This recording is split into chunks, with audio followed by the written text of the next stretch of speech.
तो ट्रांसफार्मर होता है, तो परिभाषा देने के लिए पिछले दिन मैंने 2 जगह से एग्जाम्पल आपको दे दिया था, एक आपके गांव का और एक रेलवे स्टेशन का, दोनों दे दिया था और आपको कार्ड भी बता दिया था।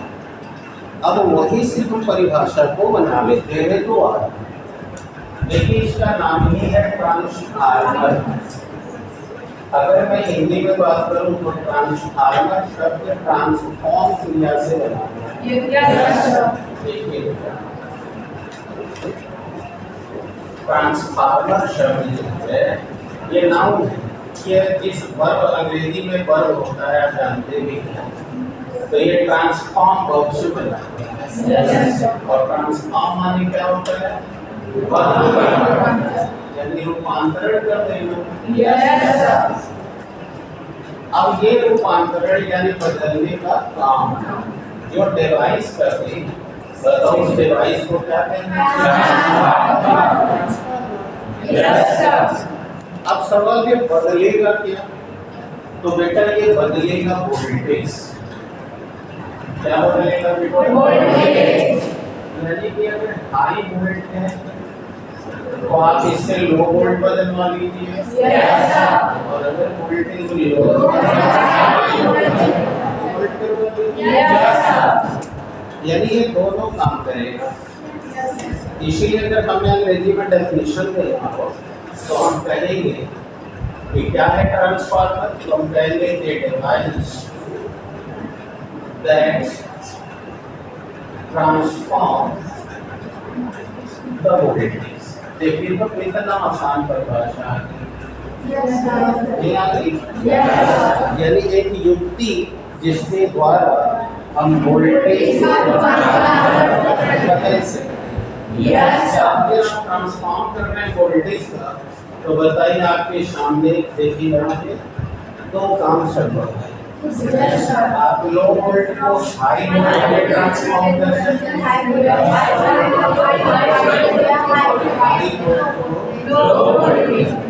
तो बताओ एक ही ट्रांसफार्मर 2 काम कर रहा है। उसी आधार पे ट्रांसफार्मर के फंक्शन को देखते हुए आप ट्रांसफार्मर के नामकरण कर सकते हो। अगर वो लो वोल्ट को बदलेगा तो बेटा आप इसे बोलोगे स्टेप अप ट्रांसफार्मर। आ रहा है बेटे? हिंदी में बेटा ऊंचाई ट्रांसफार्मर। और अगर बेटा हाई वोल्ट को इससे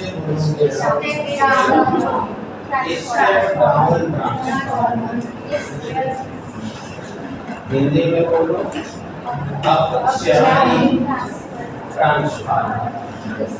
बेटा आपके घर में पहले टीवी को वोल्टेज डाउन होने पर आपके घर में स्टेबलाइजर होता है। अभी तो सब नई नई टेलीविज़न आ रही हैं, तब उसमें सब ऑटो कट सिस्टम अंदर ही लग गया है। अब आपको स्टेबलाइजर यूज नहीं करना पड़ता, लेकिन पहले करना पड़ता था। तो जैसे ही वोल्टेज डाउन होता था आप पीछे से सर्किट उलट देते थे।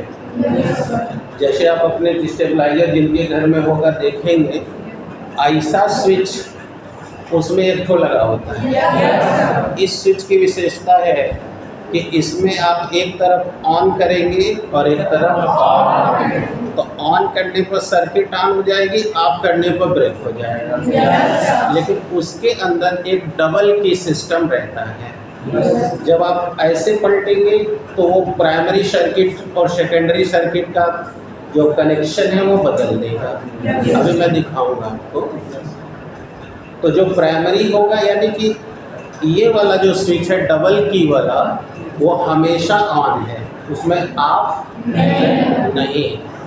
जब एक तरफ आप ऑन करोगे तो इनपुट और आउटपुट जिस कॉइल से जिस कॉइल में जा रहा है, जैसे ही उसको उल्टा करोगे तो ये काम उलट जाएगा। मतलब जैसे एक कॉइल ये इस तरह देखो, और ये दूसरा कॉइल।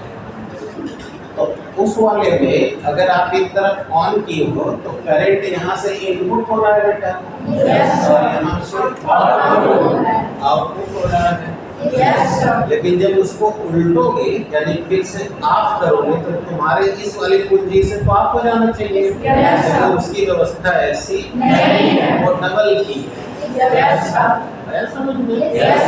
तो उसमें जब आप ऐसे उल्टोगे तो अब यहाँ से होने लगेगा आउट और यहाँ से मतलब सर्किट ही चेंज हो जाएगा। और एक बार यह अगर स्टेप अप का काम कर रहा है तो जैसे ही बदलोगे ये काम करने लगेगा स्टेप डाउन, यानी कि ट्रांसफार्मर स्टेप अप हो चाहे स्टेप डाउन, सबका फंक्शन और स्ट्रक्चर एक ही होता है।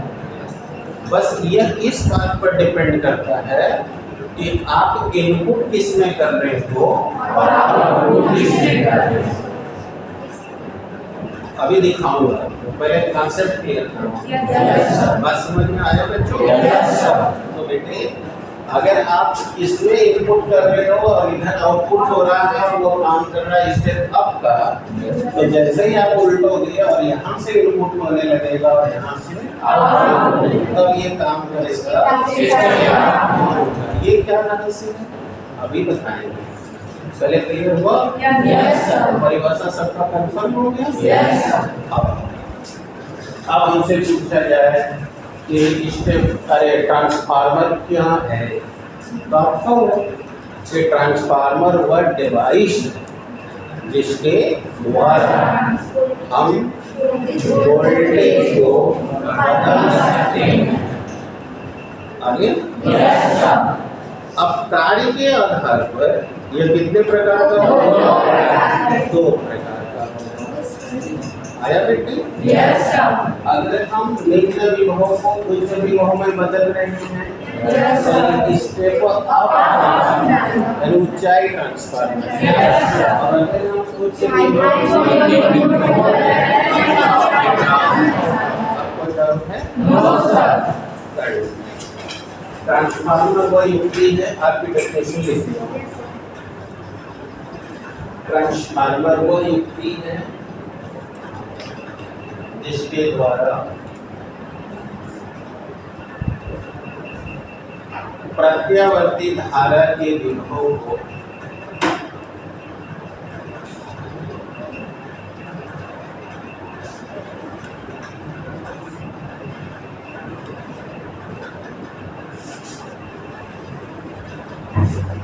प्रत्यावर्ती धारा के विभव को बदला जाता है।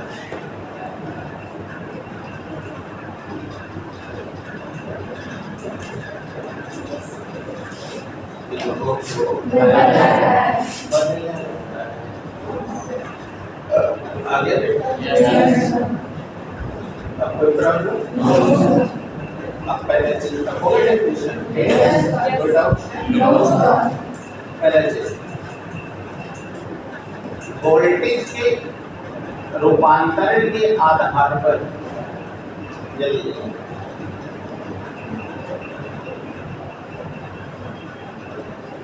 वोल्टेज के रूपांतरण के आधार पर यह दो प्रकार का होता है। On the function of the transformer, it can be classified into two categories. पहला ऊंचाई ट्रांसफार्मर,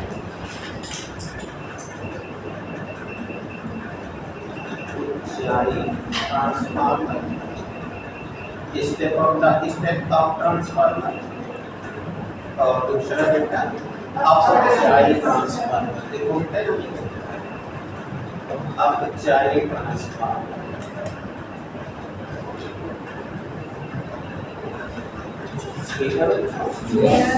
आपको ट्रांसफार्मर स्टेप डाउन ट्रांसफार्मर, ठीक है? अब परिभाषा लिख दो।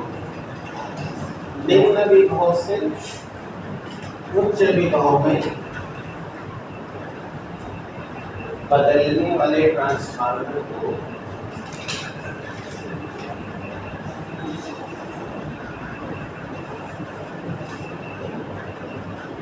स्टेप अप ट्रांसफार्मर कैसे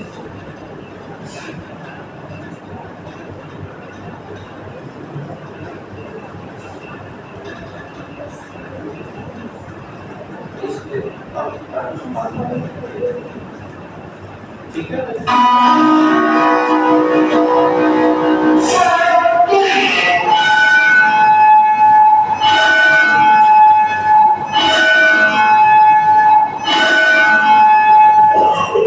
दूसरा लिखो बेटा, समझी गए होगे।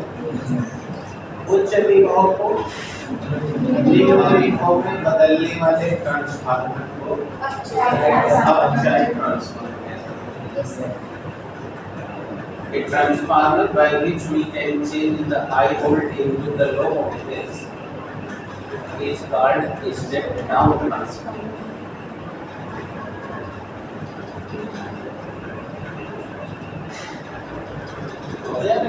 Yes, sir.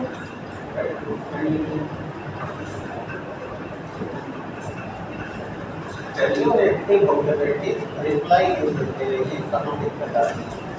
या तो कोई प्रॉब्लम No, sir. तो बेटे स्टेप अप क्या है, डाउन क्या है, समझ आ गई है? Yes, sir. अब एक और बात लिखिए, बैलेंस ट्रांसफार्मर चाहे कोई भी हो,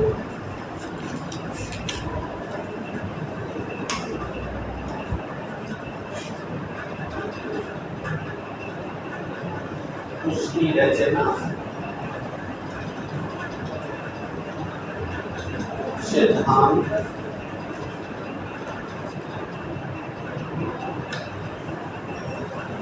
एवं क्रियाविधि एक ही होती है।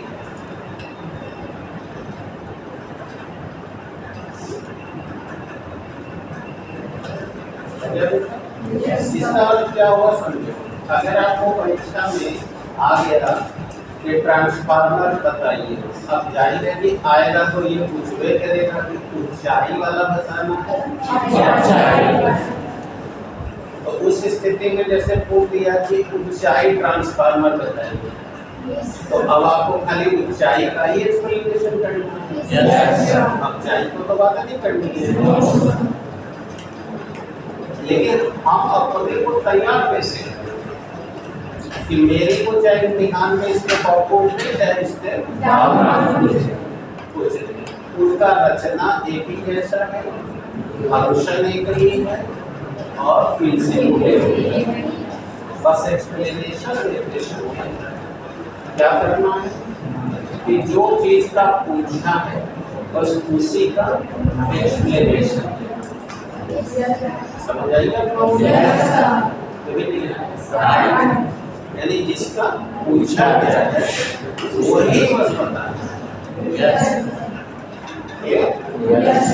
चाहे सूत्र का डेरिवेशन हो चाहे कुछ भी हो, सब एक ही बात बताना है, वो सरल ही क्लियर हो गया। तो अब हम लोगों को देखना होगा कि ट्रांसफार्मर कैसे वर्क करता है और किस बेस पर। लेकिन अब इसमें हम आपको 4 सवाल बताए। खाली हो गए हम लोग, क्लास छूट गया है, क्लास छूट गया है। मैं थोड़ा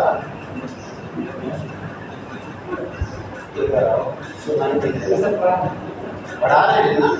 अच्छा, तो जब पढ़ा के खाली हो जाए तो सब बच्चों को लेके आप इसमें आओ, ठीक है। खाली करो, अपना शरीर लेके आएंगे, कुछ लेके नहीं ना। चले बेटा, तो सुनो मैं क्या बोल रहा हूँ, ध्यान से सुनना है। अब मैं रचना बताऊं, क्रियाविधि बताऊं, प्रिंसिपल बताऊं, सूत्र का डेरिवेशन करूं। इसमें एक नंबर का क्वेश्चन आता है, ट्रांसफरेटरी रेशियो क्या है, परिणाम अनुपात क्या है। तो ये सब तो हम जवाब में देंगे ही, लेकिन इस पर 3 और एडिशनल क्वेश्चन है। जैसे पहला क्वेश्चन ये है कि जो अभी मैंने परिभाषा दिया है, लो वोल्ट को हाई में बदलेगा और हाई वोल्ट को लो में, इसके साथ एक और घटना होगी और उस घटना का आपको उल्लेख करना जरूरी है, क्योंकि जब करंट लो वोल्ट से हाई में बदलेगी तो खाली वोल्टेज नहीं चेंज होगा। जब करंट लो वोल्ट की होती है तो उस समय करंट हाई रहती है, और जब हाई में बदलती है तो उसका करंट लो हो जाता है। इसका एक्सप्लेनेशन भी मांगेगा। अगर मैं ये भी एक्सप्लेन करूंगा कि क्यों, राइट? एक्सप्लेनेशन तक तो चलेगा कि लो को हाई में बदल दिया, स्टेप अप हो गया, हाई को लो में बदल दिया। बट यू शुड रिमेंबर कि when this changing will be taken, so not only voltage will be changed but also the current will be changed। और आपको एक्सप्लेन करना होगा कि हाई वोल्ट से लो में गई तो वोल्टेज लो हुआ तो करंट हाई क्यों चला गया, ये एक्सप्लेन करना होगा। दूसरा सवाल बेटा इसमें पूछा जाएगा कि ट्रांसफार्मर की दक्षता क्या है। तीसरा सवाल, दोनों सर्किट की शक्ति में क्या रेशियो है। और चौथा, कि ट्रांसफार्मर में से जो ये आवाज आती है वो क्या है। अर्थात आप समझ गए होंगे क्योंकि आपको पता है कि जब भी वोल्टेज चेंज होता है एनर्जी का लॉस जाता है। ऐसा आपको कैपेसिटर में ऊर्जा के लॉस में पता है। जब दो हम चालक जोड़ते तो तीन घटना होती है। पहला आवेश का वितरण होता है, दूसरा कॉमन पोटेंशियल स्थापित होता है, तक ये वितरण होता है, तीसरा तो यहाँ ये ऊर्जा में घटास क्यों कर जाती है, कितने बचे, कितने बचे, चार। उसमें भी आपका सवाल है, यानी इतनी बातों पर आपको फोकस करना। और एक छोटा सा और सवाल होता है, क्योंकि आप जैसे ही बताओगे कि ट्रांसफार्मर 100% एनर्जी को इलेक्ट्रिक एनर्जी में ट्रांसफर नहीं करता, क्योंकि आप देखे होंगे ट्रांसफार्मर में आग लग जाती है, तो वो इलेक्ट्रिक एनर्जी और थर्मल एनर्जी दोनों में ट्रांसफर करता है। एग्जामिनर सवाल पूछेगा, बेटा अदिति पूछेगा सवाल कि ये थर्मल एनर्जी में क्यों कन्वर्ट करता है और कैसे करता है। तो इस सवाल का जवाब जानने के लिए आपको एडी करंट जानना पड़ेगा।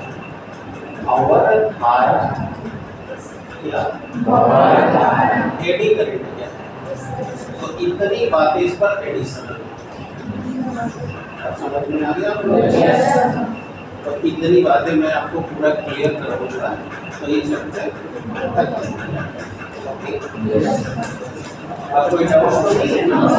तो अगली हेडिंग आपकी क्या रख रही है,